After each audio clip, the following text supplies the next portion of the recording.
Welcome, everyone. I'm Ann Pernick from the Climate Collaboration Network of Corporate Ethics International. Thanks to all of you for joining and to all of our presenters, and especially to Allison Fisher from Public Citizen for organizing.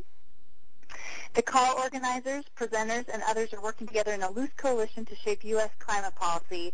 And as part of that, we wanted to have today's briefing on the Kerry Lieberman-Graham bill and also work with you on Thursday's National Climate Call-In Day, where we'll be telling senators to protect people on the planet, not polluters. As you know, this call is being recorded. We just want to remind you a couple times about that. And I'm going to start us off, go over some logistics, and then I'll introduce our speakers. We had expected the Kerry Lieberman-Graham, or KLG, bill to be introduced yesterday, and that's been delayed. More on that in a moment.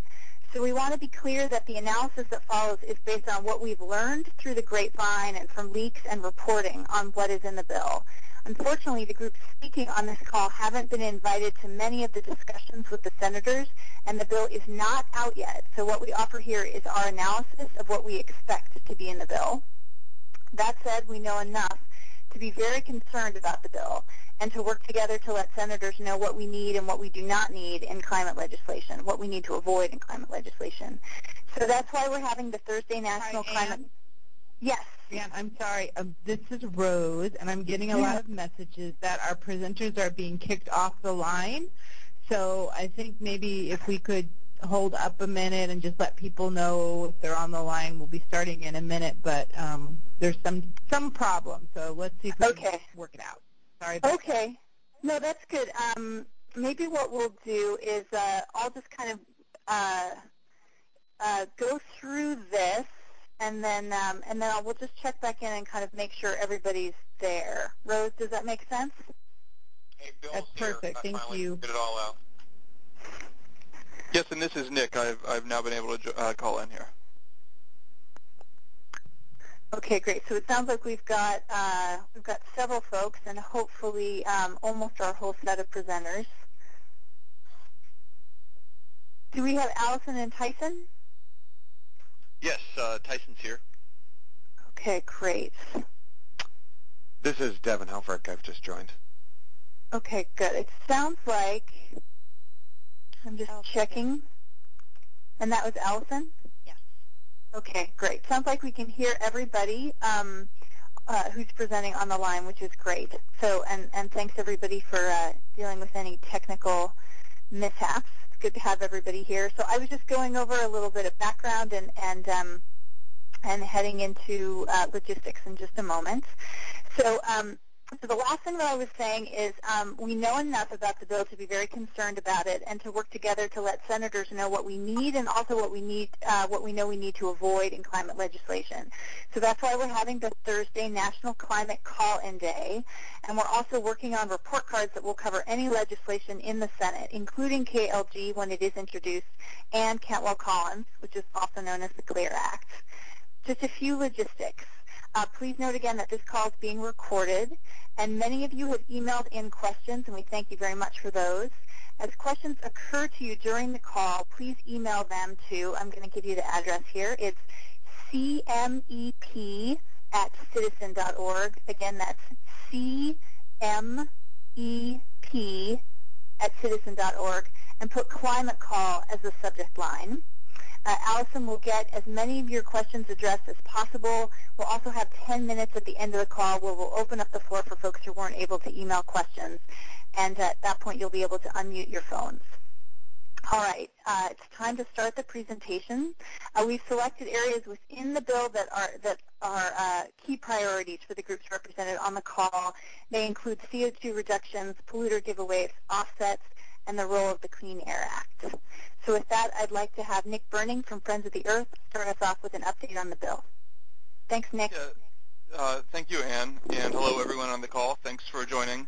I'm Nick Burning, and I'm with Friends of the Earth, and it's my job today just to provide a little bit of context about where this Kerry Graham-Lieberman bill came from and update you on its current legislative prospects, which have been a bit in flux. To take a step back, all of us who are speaking on the call today are here because we know that increasing levels of carbon dioxide and other heat-trapping gases are destabilizing the climate, and we know that the United States has been a key source of these gases, and we really need leadership from the United States in reducing greenhouse gas emissions. And obviously, if we're going to get that, we're going to need involvement from the government and from Congress. Unfortunately, over the last few years, we've seen several proposals. They would have all addressed the climate crisis, but none comes close to reducing emissions at the rate that scientists say is needed. Instead, they've had tons of giveaways to corporate polluters, myriad loopholes, and other problems, including attacks on the Clean Air Act. Some of those bills, in 2008, there was the Lieberman-Warner bill in the Senate, which did not pass the Senate. Last summer, there was the Waxman-Markey bill, which did pass the House of Representatives. And now we're looking toward a debate in the Senate, and the bill that's received the most attention is the one we're talking about on the call today, the Kerry-Graham-Lieberman bill. There's also the Cantwell-Collins Clear Act. So to give you a little more sense of the Kerry-Graham-Lieberman bill and where it came from, it was drafted. It's been Senators John Kerry, Lindsey Graham, and Joe Lieberman have been working on it for a number of months since last fall, and they were planning to introduce it yesterday, which is part of the reason we scheduled this call for today. However, over the last weekend, Senator Graham surprised us when he announced that he was going to withdraw from the process. And he said the reason he was doing so was he was upset that Democrats might bring an immigration bill to the Senate floor before they debated the climate and energy legislation. So he announced either late Saturday or early Sunday that he was going to pull out of the process and he would not support a bill. And he's the only Republican sponsor of the bill, and if the bill is going to be passed, his support is probably crucial. So the bill was not introduced yesterday. To many of us, in some ways, that was a relief because we definitely need strong climate legislation, but this bill is shaping up to be very disappointing. And the next speakers are going to go into what that means. But the bill isn't necessarily gone. As for the current state of play, since Senator Graham made his announcement this last weekend, there's been a flurry of activity. Many of our groups are urging the Senate to take a look at doing something stronger, but there are a lot of other powerful interests that are pushing hard to get Senator Graham back onto this bill, which would make it bipartisan and presumably increase its chances of passing. And to give a sense of just how much in flux things are, just about an hour ago, Senator Harry Reid, who's the majority leader in the Senate, announced that he now is likely to bring the energy bill to the floor before the immigration bill. And that appears to be an attempt to get Senator Graham back onto the bill. Whether it will be enough isn't yet clear. So we don't know if the bill will be introduced. We do know it's drafted, and we've heard a number of things about its content, although we haven't seen the bill. Particularly last Thursday, Senator Kerry actually gave a telephone conference call and spoke directly to many of the bill's contents. So that's the basis for a lot of what we're going to talk about today. So we don't know if the bill will or will not end up being introduced, but we do know that if it is introduced, we're going to have our work cut out for us. And so next we're going to hear some of specifically what that means. And we're going to start with Devin Helfrich at the Friends Committee on National Legislation. Hi, thanks, Nick. Can you hear me, Nick? I can. Yes, wonderful. Just checking. So let me reiterate what Nick said about we don't actually have a copy of that Kerry-Graham-Lieberman bill. So everything that I'm going to say and other speakers are going to talk about today are based on both leaks to the media and some of our personal conversations with, for instance, staff on Capitol Hill. But so this is not something we have in our hands, but it's based on reports that we've been getting. And with that, I'll start on my given issue area. I'm going to cover emission reductions targets in the Kerry-Graham-Lieberman draft, and also the mechanisms that would get us to those emissions reductions that were contained in the bill. And I also want to compare those two things to what these groups on a phone call had as recommendations for any climate bill. So starting with the greenhouse gas emissions targets that were contained in the bill, first of all, there are other essential pieces of a sound and fair climate bill that really should not be forgotten, and some of those, most of those, we'll hopefully touch on today. But really, you start with looking at how well a legislation is going to reduce the source of the problem, greenhouse gases, as we all know. And so just a quick overview snapshot, when we look at the reductions levels, which I'll get into in a second, the draft Kerry Graham-Lieberman bill, really their emissions targets are well less than the U.S.'s fair share of reductions needed to get the atmosphere to a 350 parts per million concentration of CO2. And I'll go into a couple numbers here because I think it's important just to give us quickly what the bill actually said. This is a quantitative piece here, but so bring out your pencils if you need.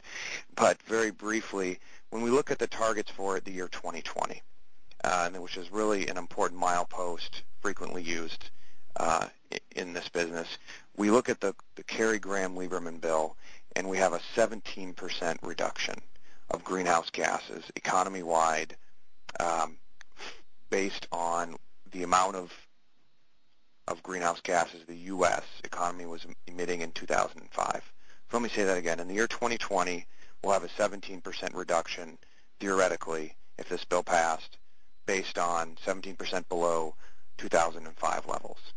Now, many of you are probably familiar with 1990 baseline levels.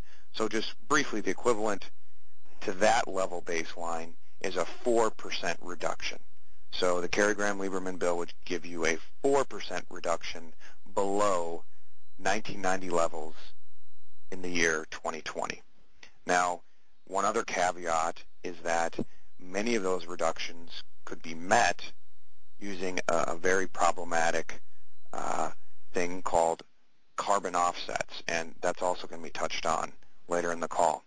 Now, in contrast to those levels I just described, the groups on this call have called for at least a 40% reduction of U.S. greenhouse gases by that same year, 2020. And that's based on our historic emissions that we've already let into the atmosphere and scientific estimated reduction levels needed to get us to 350 based on the Intergovernmental Panel on Climate Change and other reports. And these groups have actually put together a really good document that fleshes out the reasoning behind all of that. So again, the difference between those levels is vast. It's a factor of 10. And what we've really seen is that the Senate is very far away from what the science needs. And we're trying to come together as a group and really hold that up and point that out. Secondly and lastly, the mechanism for reducing greenhouse gases in the Kerry Graham-Lieberman draft was reported to have three main pollution sectors, the three main pollution sectors, separated out into different systems that would together, when you took the reductions from all these systems together, would reach the draft's goals. And those three sectors were manufacturing, the utilities, the electricity sector, and transportation fuels, so gasoline, diesel, jet fuel, etc. And the details of that were in flux even up until this last week. But the main mechanism to really get you there for most of these sectors was a cap and trade system. A cap and trade system, or a pollution permit trading system. And while we didn't have the details of the type of details of the cap and trade system and the type of issues that were very important to these groups, like the type of limits the draft may contain on the carbon market, the derivatives market, and Wall Street participation, we did understand that there was going to be some sort of trading mechanism in at least two of these sectors, and our recommendation has been very strong from the beginning that we should really be keeping Wall Street out of any pollution permit trading system, and if there was one at all, it should really have tough prohibitions on speculation, have transparency requirements, as well as many other protections. And with that, I will leave my portion and pass it to our next speaker. Thanks, Devin. Next is Tyson Slocum from Public Citizen. He'll be speaking on polluter giveaways and on offsets. Thanks, Tyson. Yeah, it's my pleasure. Devin touched on the problem of offsets, and generally what offsets are is that, let's say you're ExxonMobil and you run an oil refinery in Louisiana. In lieu of reducing your emissions at your facility, you can purchase an offset from a farmer, maybe in Iowa, or maybe a farmer in Brazil, or an industrial facility in China. And the expected emission reductions from that farmer in Brazil planting a tree, or that Chinese facility gaining efficiency measures in their industrial process, and that has a theoretical reduction in emissions that you can apply to your facility in Louisiana. And so scientists question whether or not these offsets are real, and folks that have followed the role that Wall Street has played in brokering a number of these offset deals in the European system have found numerous examples of fraud and abuse.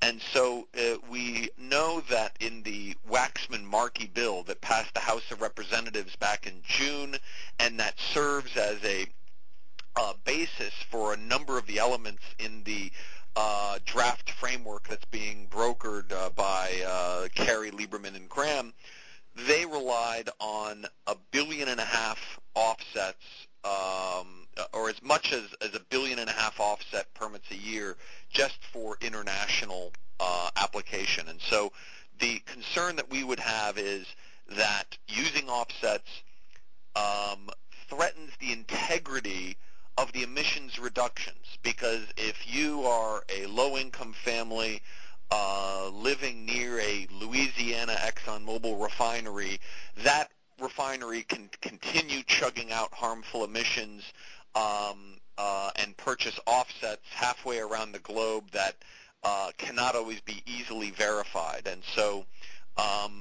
we do not believe that heavy reliance on these offsets is credible.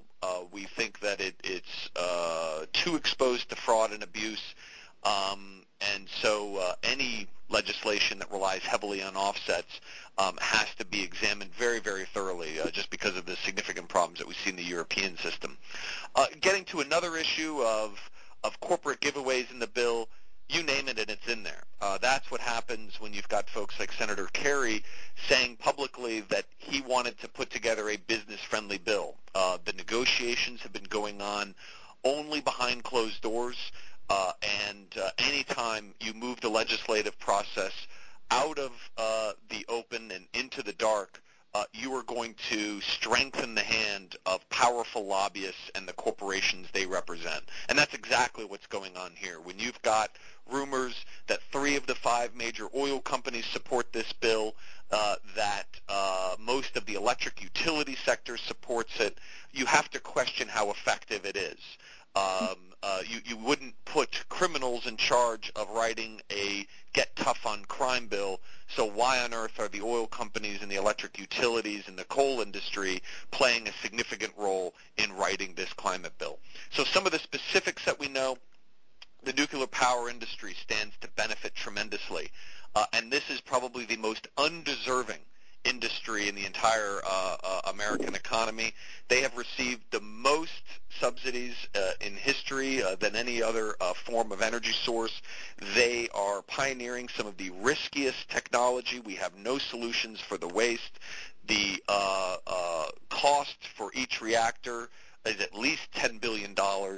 There's cost-effective alternatives available in the form of wind and solar, and yet we heard from Senator Kerry last week that their bill will provide risk insurance, loan guarantees, and other public financing to build 12 reactors. So we're looking at a price tag in excess of $100 billion, and we can pretty much guarantee that that is going to be $100 billion of wasted public money because the industry can't get their act together. A plant that has a design very similar to plants being proposed here in the United States is already 3 years and $3 billion over budget and behind schedule in Finland. So we don't want to see a repeat of what happened a generation ago here in America with cost overruns. We know that coal is a big winner in this bill. John Kerry announced that the coal industry will receive at least $10 billion in direct subsidies. We know that electric utilities are going to get a majority of their emission allowances. That's their right to pollute. They're going to be given the right to pollute for free. We are not confident that they are going to use those valuable allowances for the benefit of consumers or the benefit of investments in clean technologies, but rather for the padding of profits for their shareholders and top executives. And we know that the oil industry has gotten a big break. They don't have to comply with a economy-wide cap. They're going to have their own system. We don't have all the details, but you have to be suspicious when 3 of the 5 oil companies say that they will endorse the bill. We've heard that the American Petroleum Institute has agreed not to run ads attacking the bill. And, of course, Wall Street stands to make billions off of this because even though we don't have details, we know that Wall Street wants to have a role in managing and profiting off of the derivatives trading that will occur anytime you've got a cap-and-trade system where permits will be traded. And so when Wall Street is seeking to profit, when the oil companies and the electric utilities and the nuclear power industry and the coal industry all appear to be signing off on this legislation, you know that we're in trouble. So I think that wraps it up from my end, and I'm happy to pass off to whoever's next. Thanks a lot, Tyson. Next, we're going to have Bill Snate from the Center for Biological Diversity. A quick note before Bill starts. Bill's is the last presentation before we talk about our Climate Call-In Day and then move into Q&A. So if you are emailing in questions, you're going to want to do that in the next few minutes so we can try to field them. And again, the address is cmep@citizen.org. That's the letters C as in cat, M as in Matthew, E as in elephant, P as in Paul, @citizen.org. And please put Climate Call as the subject line. And with that, we'll go ahead and let Bill begin. Thanks, Bill. Thank you, Ann, and good afternoon, everyone. Good evening for folks on the East Coast. Well, this is an easy job building off the presentations you just heard, because what I get to do now is talk about not the problems that have just been stated, but how we actually meet our environmental goals and explain how we have the means to actually reduce greenhouse pollution gases and actual pollutants. And we do that through a law that we've had for 40 years, the Clean Air Act. The Clean Air Act has an incredible amount of success environmentally. Every air pollutant it has taken aim at, from lead, the particulate matter, sulfur dioxide, nitrous oxides, etc., it has greatly reduced. It actually has been economically successful as well. A recent EPA study, actually a few years old now, but demonstrates that a 42-to-1 ratio of economic benefits to costs by implementing the Clean Air Act. So you would think with that ground record of success and the fact that it is a science-based statute that everyone would be greatly in favor of having the Clean Air Act turn to the next generation and probably the most dangerous air pollutants ever, greenhouse pollutants. But unfortunately, that is not what the House-passed bill did last June, and it is not what is reported in the Kerry-Lieberman-Graham bill. What is reported to be in the Kerry-Lieberman-Graham bill are the same waivers, the same massive exemptions of the Clean Air Act that were in the House bill. Joe Lieberman has publicly stated that several times. And it's for the reasons that Tyson just explained, because industry doesn't like the Clean Air Act, because it actually does reduce pollutants. I want to talk about 3 specific areas that would be gravely handicapped if these Clean Air Act waivers are indeed in the proposed legislation. The first thing that we would lose is the ability to set a science-based national greenhouse pollution cap. you heard Devin talk about the paltry goals that are in the reported bill. The Clean Air Act actually would require a science-based standard. The second problem with these waivers is that it would completely exempt stationary sources such as coal-burning power plants, the very entities that have dug us this greenhouse hole that we are now in. They would be exempted from greenhouse gas regulation under the Clean Air Act. And last, and in some ways perhaps most outrageous from a big picture perspective, is that the Kerry-Lieberman-Graham bill reportedly would even handicap the states' and localities' ability to deal with global warming pollution. Think of California. Think of some of the cities and townships around the country that are doing innovative greenhouse pollution reduction and energy conservation measures to reduce greenhouse pollution. Those reportedly would be exempted by Kerry-Lieberman-Graham. And so we want to use the existing tools. Don't throw away what we know works. This statute has been working for 40 years. Let's stick with it. And I think the best analog to why any congressional legislation plus the Clean Air Act is a good mix, why you don't want to throw the Clean Air Act overboard, why you need the Clean Air Act as a backup pilot for any legislation, is the acid rain program from the early 1990s.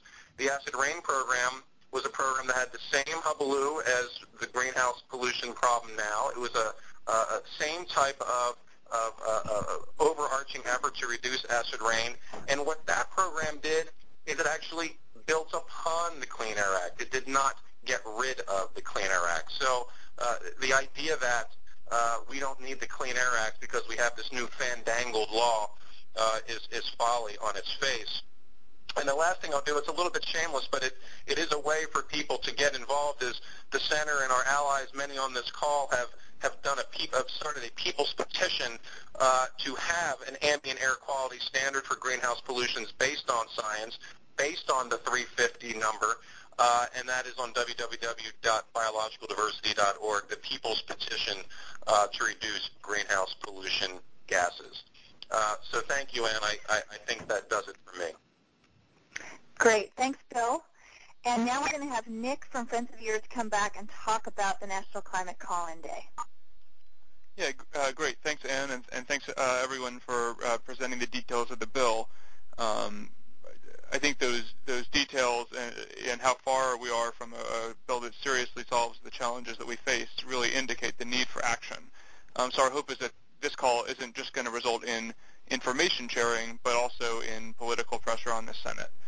So one concrete action that all of the groups hosting this call are partnering on is the National Call-In Day to Senators, and that's going to take place this Thursday, April 29th. Well, part of the reason that the corporate polluters are so effective at keeping legislation like the Kerry-Graham-Lieberman bill weak is that we, as a climate movement, have not collectively been as effective as we need to be in grassroots organizing. And just one example of that, this last week, Senator Sherrod Brown of Ohio said that when he goes to town meetings in Ohio, he almost never hears about climate change from his constituents, and he was using that as an example for, well, why would the Senate take strong action if they're not hearing from folks? So that's why we're holding this call-in day.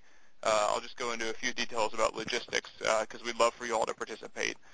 Again, we're doing it on Thursday, April 29th. If you're on the email list for one of our organizations, you're probably going to receive an email from us with instructions. But if you're not, I can let you know how to participate independently. And you'll find all of this information. We've set up a website with all this information about the call-in day, and that's at climaterealitycheck.org. And that's all one word, climaterealitycheck.org. So our message for the calls is it's going to be a simple message to senators. The first part is just to relay that we have concerns about the Kerry-Graham-Lieberman bill and what appears to be in it. Two, we're going to call for a truly strong climate bill to be passed, one that maintains all of the existing Clean Air Act protections for the climate. And three, the broad message is just that a climate bill ought to protect people and the planet and not polluters. We hope that not only will you call both of your senators and deliver that message, but then you also will report back to us what you're hearing from Senate offices, and so we can use that information moving forward. So again, we've created this page at climaterealitycheck.org, which has an online report back form. It's also got a script for phone calls and spaces where you can enter in the report on what offices are saying. If you're not online, we still hope that you'll call your senators. So if you have your pens handy, I can give you the phone number for the Senate switchboard. That number is 202-224-3121. So that's a switchboard regardless of what state you live in. If you just call that number and say, I'm a resident of New York or of California or of Nebraska, if you name a state and you call that number, they will connect you with your Senate offices, and then you can ask your senators for a strong climate bill that protects the Clean Air Act. Again, that number is 202-224-3121, and we can repeat that at the end of the call as well. And if you are on the internet, we would really appreciate it if you report back on how the calls go at climaterealitycheck.org. I'm sure you'll also be able to find more about this call-in day on the websites of any of the organizations hosting this call. So we hope you'll participate in that, and we also want to leave time for all of you to have your questions answered. So let's turn it over to Allison, who I think has some questions queued up, if I'm correct. Yeah, great. Thanks, Nick. As Nick mentioned, we are going to go ahead and move into the Q&A portion of the call. But before that, I just, again, want to thank you all for joining us and being active on this important issue. So moving into the Q&A, as Ann explained at the beginning of the call, we are going to spend the first 20 minutes or so just drawing from questions that were submitted in advance or that have been submitted during the course of the call. And then what we'd like to do is just leave 10 minutes to open up the floor and allow other people to ask questions directly on the phone. So to start off, what I'd like to do is just, if available, I'm going to announce the person that has submitted the question. I'm going to follow that with the query itself and direct it to one of our experts. And then once the experts have answered, and this is for you, other experts, if you'd like to add some additional response, please feel free to do so, but do be brief because we do want to get to as many questions as possible. Great. So kicking off, we have a question from Martha Scott, and she asks, how likely is it that a bill will pass this year? And please explain your answer. And she also follows up with, if you don't think it's likely, how soon do you think we'll get legislation passed? And I'm going to go ahead and ask Tyson Slocum to give us some thoughts on that first question. On what are the chances of a climate bill passing? That's correct. You know, I'm not always a great predictor of political events because Congress doesn't always operate as a rational body. But I think that I would put chances at less than 50%. Now, the chances will move closer to zero the more activists that are on this call that contact their senators and tell them that the current framework of the climate bill as put together by Kerry, Lieberman, and Graham is unacceptable, because every member of Congress has been hearing from the lobbyists that represent energy corporations. They have not been hearing enough from households and activists who don't stand to benefit from this current framework of a climate bill. And I think we also have to remember that we've got a bipartisan bill on the table, the CLEAR Act, introduced by Senators Cantwell and Collins, that has as many Republicans on it as all of the hype around the Lieberman-Graham-Kerry bill. And while that bill isn't perfect, I think from public citizens' viewpoint, it represents a much better starting point than the flawed concept behind Kerry, Lieberman, Graham. So I think that's all I have to say on that subject. Great. Does anybody else want to add to that? Okay, fantastic. Then let's move on to the next question. The next question is from Mike Lutz, and he is asking, how will the climate bill affect U.S. citizens in the immediate term? And I assume that he's referring to the climate bill that we've been acknowledging throughout the course of the call. So, Devin, do you want to speak to that for us? Sure. This is Devin from FCNL. How will the Kerry Graham-Lieberman bill affect us if it was passed immediately? Yes. A couple things come to mind.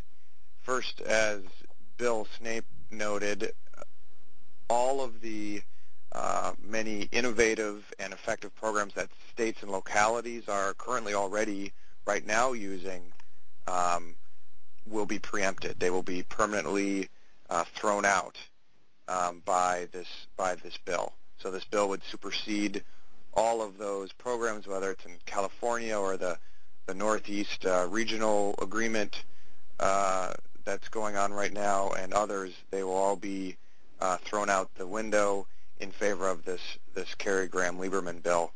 So that's one thing that would happen immediately. So if your state was participating in one of these programs, it would no longer be participating.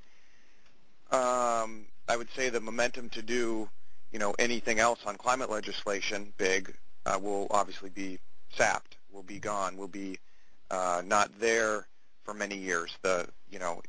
Our phone calls about we need to do climate legislation will be answered with "we just did it," even though none of us consider this bill really adequate to the task. The answer will be, we have to let this bill run its course and do its thing. It doesn't even kick in until 2012, and that's only the first part of it. So unfortunately, I think we would be saddled with waiting to see this bill's effectiveness or ineffectiveness, as the case may be. And then last, let's see, this bill will do many other things. It'll shift a lot of money around, as Tyson indicated. There's just a ton of things that are going on. We will pay more for carbon-based fuels and services, a small amount, not as much as many of us believe would have to be put on carbon to make a difference. But that money will be collected by the government, and it will be from our pockets, consumers mainly, and it will be given out in a particular fashion. And the way that it's given out will create winners and losers. It will help certain industries and hurt other industries. Whether it's, as we've heard, some of the money may go into the Highway Trust Fund to build more highways and ways for cars and gas-burning vehicles to get around, which seems pretty counterproductive if we're trying to change the way we live our lives and decarbonize our economy. So immediately there will be money going to different places than it went before. I'll stop there. I'm sure there are many other answers to that question. Does anyone want to offer any of the other presenters on what the immediate effect would be to U.S. citizens in the event that this bill was to pass? Yeah, this is Nick from Friends of the Earth. I'll just offer one other short one, which goes to why it's so important to have a bill that protects the Clean Air Act. As it stands right now, there are a number of utilities around the country that have been interested in building new, dirty, coal-fired power plants. And a number of them have been holding back because, for a number of reasons, but one of them is that there is right now some regulatory uncertainty because the Supreme Court has ruled that the Clean Air Act applies to greenhouse gas emissions and it could be used to tackle emissions from coal plants.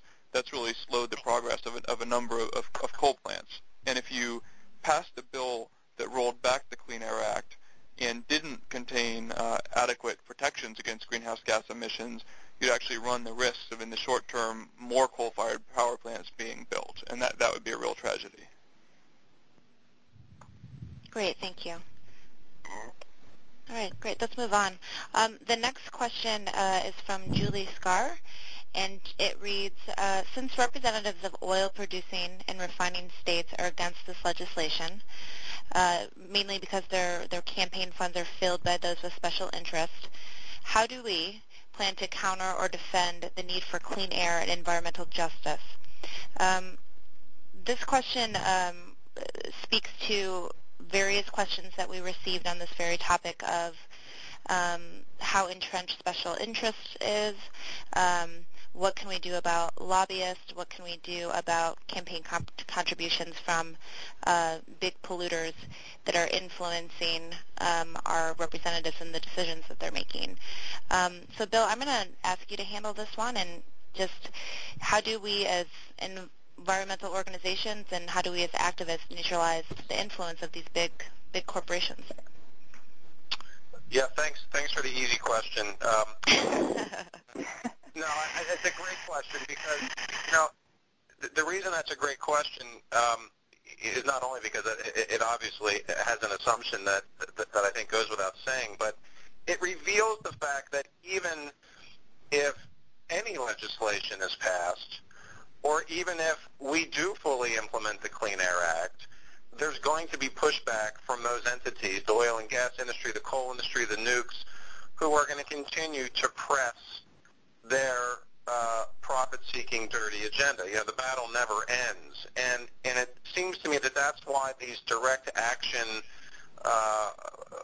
devices that we are presenting on this call, the call-in day in a couple days, the People's Petition, which is actually linked to a real live legal petition that our staff lawyers have drafted, actually getting involved in local permitting decisions on big polluters, that truly is the only way to beat back the entities that don't seem to care about global warming and don't seem to care about life on Earth beyond the next millisecond. So it really is, I'm a lawyer and I do a lot of legal policy work, but in essence the question that's being asked, which I think is a central question, is really an organizing question. And hopefully the lawyers like me can tee stuff up so that the organizers have an easier job to do, because the Clean Air Act is not always an easy statute.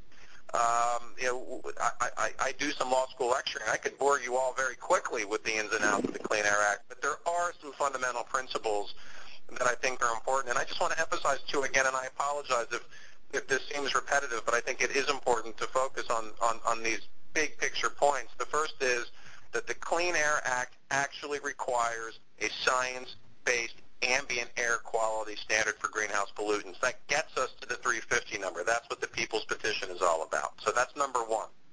Number two, as Nick was just alluding to, if you waive the Clean Air Act, you exempt the Clean Air Act not only from coal-burning power plants, but from cement factories, from major other industrial sources, including various natural gas operations, you've lost the hook to actually make sure that those big corporate actors actually follow the law the way it's been for the last 40 years. And that's why the Clean Air Act is so important, because there is a 40-year track record where we know that citizens can sue, citizens can petition, citizens can draft comments, and we don't know that with Kerry Lieberman Graham. In fact, if the House-passed bill is any indication, and again, Joe Lieberman keeps saying their bill on the waivers is based on the House bill, we will lose those hooks. So I think there's more to come on that question. I'll stop there, but it's an excellent question, and I think it shows why this battle is not going to be a sprint. It's going to be, unfortunately, a bit of a marathon. Great. Does anybody else want to speak to that idea of trying to neutralize special interest? It's a tough one. Great. Okay. I'm going to go to a question from somebody that is on the call and has sent me an email, Teresa Leonzi, and I apologize if I'm not saying that correctly. She would like to know, how do we get the billions being proposed to be spent on nuclear energy and coal transferred to conservation, wind energy, and solar energy? So the question is about essentially incentives and subsidies that are being proposed for the dirty energy sources. How do we get those transferred to efficiency and renewable energy? Tyson, do you want to take this? Sure, and I'm sure others will also want to chime in. I mean, the problem with the leading climate change bills is that they have not done a good enough job incentivizing distributed generation, which means locally sourced on-site renewable energy. And so rather than give billions and billions of dollars in loan guarantees to build a handful of very large nuclear power plants that will enrich a handful of corporations. What we need to focus on instead are those policies that divvy up the pie among millions of entities. So a feed-in tariff, for example, which we see in operation in European countries like Germany and Spain, have been extremely successful at getting rooftop solar and small-scale wind into place. We've seen something called property-assessed clean energy bonds in a number of states that provide cost-effective incentives to households to make energy efficiency retrofits to their homes. So I think it's an orientation away from centralized planning where a handful of powerful corporations get the subsidies that they want, and instead decentralizing the energy grid, getting those subsidies out to a greater number of households and small businesses so that American families are on the forefront of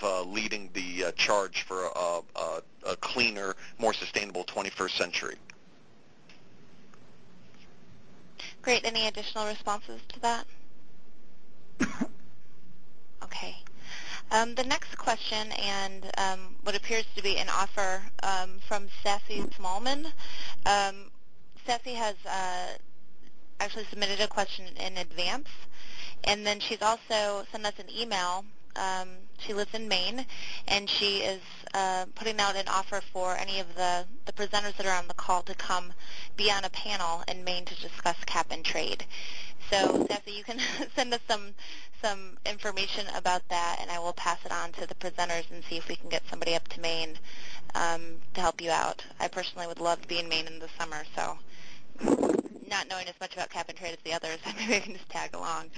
But her question is that she actually participates on a small town energy committee, and she's wondering how a local group like this focused on energy at the local level can influence federal legislation.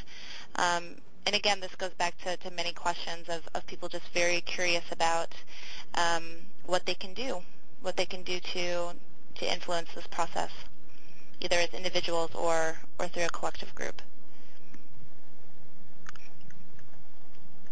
And Nick, do you want to address that? Sure. So there are a number of things. Actually, being in Maine, that's a great state to be from if you want to influence federal legislation, because both of your senators, Susan Collins and Olympia Snowe, are very influential and among the most moderate Republicans. So if you can get them on board with real climate solutions, you're a long way down the path that we need to be down. As far as what we've got to do, and just in all states, we've really got to amp up the volume so that senators are hearing more from us than they're hearing from special interests. So for a start, that's joining our call-in day on Thursday, but it's also when your senators are home and in their districts, visiting town hall meetings, doing in-district meetings in Senate offices, writing letters to the editor, and talking to your friends and family members and getting them organized. There's a whole bunch of stuff that I think all of us need to be doing more of, and for a start, participating in this call-in day would be very helpful. Great, thanks. We have time for just one more advanced question, and then what I'd like to do is open up the lines for the folks that are on the call to use the remainder of our time to ask further questions. So this last question, I've lost my questions here. Oh, here we go. So the last question is basically related to another piece of climate legislation called the CLEAR Act, and several people have written in with questions regarding this particular piece of legislation.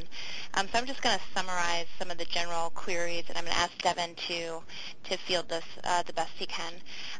So Devin, if you could just start out and just briefly tell people what the CLEAR Act is, maybe just a few words about the status of it, and then one of the questions here is asking if any of the features of the Clear Act have actually been incorporated into the current Kerry Lieberman-Graham draft that we know of?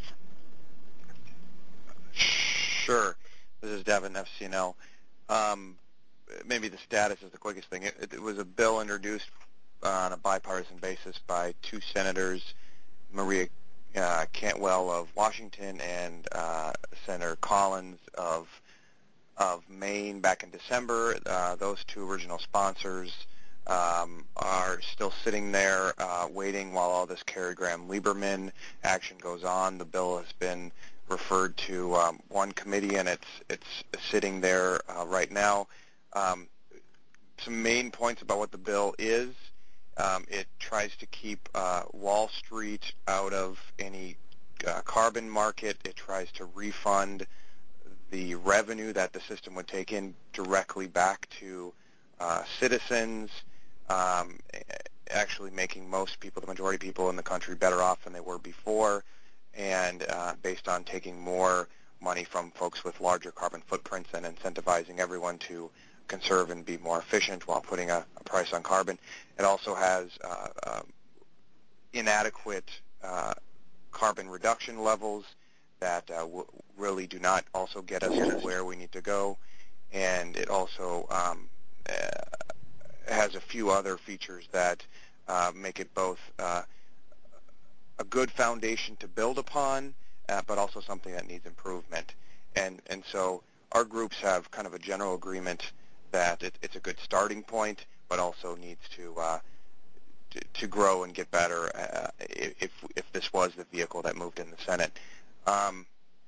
What were the other questions? I think you had a couple more there. The last one was there any pieces of the Clear Act that got incorporated into the Kerry Lieberman-Graham draft? Well, partly from a lot of, I think, folks on this call and others, there was a bit of a groundswell from particular grassroots folks that had been calling and asking the Senate to take the direction of the Clear Act with some of its vast improvements.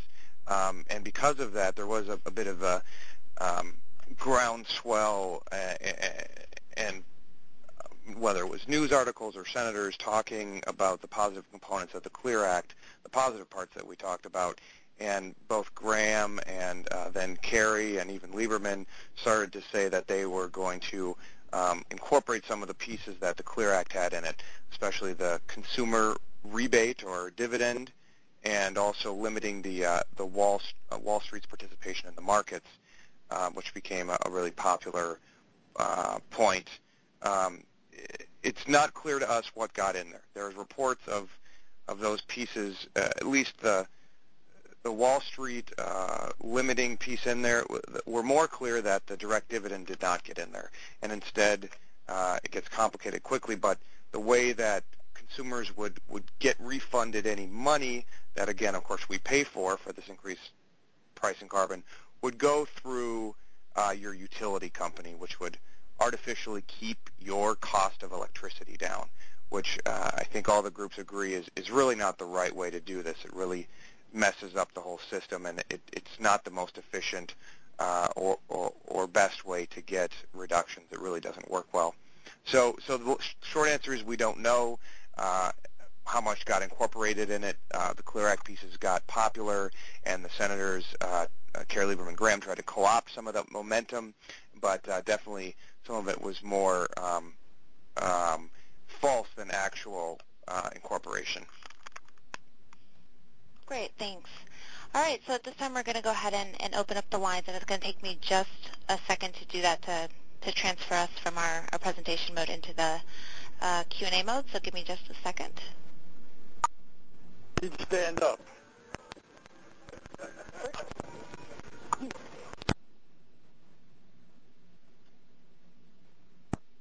Okay, so if you'd like to ask a question, what you're going to need to do is press star and 6, and that will unmute your phone. So what I'd like to ask you to do is just please say your name and where you're from, and then follow with your question. If you have somebody you want to direct your question to directly, please go ahead and do so. Otherwise, we'll make a decision about who should field it. So the floor is open. Hi, am I heard? Yes.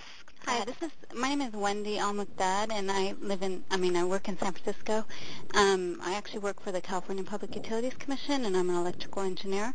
I'm calling because I just was wondering, I saw a recent announcement while we're on the line that Kerry has asked the EPA to review the proposed climate bill, and I thought maybe that could be a good thing as far as if they really are allowed to address your concern about gutting the Clean Air Act and the other things, and I wondered what you thought about that. This is Bill. I can try and take a crack at that.